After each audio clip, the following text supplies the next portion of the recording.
Administration wants to slap sharply higher tariffs on foreign car imports as a matter of national security. But this morning, China saying it will, quote, firmly defend its rights and interests. What's the impact on consumers and investors? Mattie Duppler at the National Taxpayers Union and Albert Brenner at People's United Wealth Management join us. Now, Mattie, I'll start with you.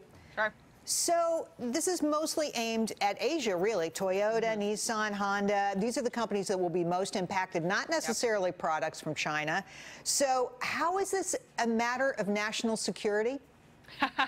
Well, that is the question that the Trump administration will be asking. And, you know, the Trump administration over this last week has talked about suspending tariffs that they previously had suggested would be implemented on China. And they should be applauded for that move. Tariffs or taxes, they harm American consumers and businesses. But now we see the new announcement that perhaps tariffs would be narrowly executed on auto goods. And that's something that, you know, it raises the question of what is the intended effect here. As we move into the second quarter of this year, we've got the economy starting to turn again after tax reform. I worry that the uncertainty with our trade practices right now will undo some of the good that we've seen. All right. Well, there's a lot here, and I just want to reiterate, as we said at the top of the show, so what they're talking about is a tariff of 25%. That's up from 2.5%.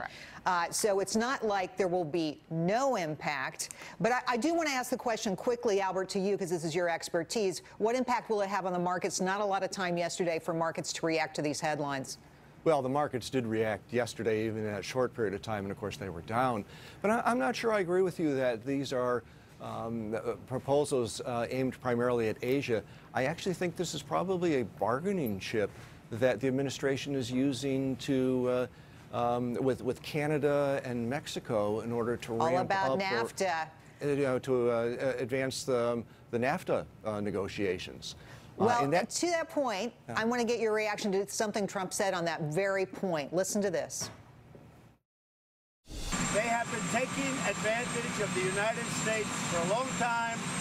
I am not happy with their requests, but I will tell you, in the end, we win. We will win, and we'll win big. Albert, your reaction to that? Well, I'm not sure what taking advantage means in that particular case. I think the president is playing to, the industrial Midwest, the Rust Belt, where I grew up, in fact, in an attempt to try to take a position that he perceives is going to, bring jobs back to the auto industry. Right. Now, in fact, I think most of those jobs weren't lost to necessarily to plants in Canada or Mexico, but probably more to robots and technology. Interesting. It's such a complicated topic, and it's so difficult to understand all the ramifications. But some auto companies, particularly global auto companies, now saying that they don't believe this is a great idea, this new big tariff. John Bozzella, the chief executive of Global Automakers, that's an industry trade group, he said this: to our knowledge, nobody is asking for this protection. This path leads inevitably to fewer choices and higher prices for cars and trucks in America. Mattie, does John Bozzella have that right? Well, I don't think it's surprising to hear that opinion. I do think that the focus on what this means in the broader context of trade policy is an important one. Now, remember, with NAFTA negotiations, when we first heard the Trump administration was discussing suspending tariffs on steel and aluminum for our NAFTA negotiating partners, that was seen as an effort to try and move NAFTA forward. We're now pretty much past the deadline where we thought NAFTA might be negotiated and submitted to Congress. So it's a question of how well does that technique actually work. I think if we're looking at what is happening with Asian markets and whether or not this is supposed to be signaling to our other trade partners what we might be doing, the question remains is whether that will be effective. One open question here that I think a lot of people will be asking this morning is, how do consumers react? They love a lot of these cars from Honda and Toyota. They're #1 sellers in this marketplace.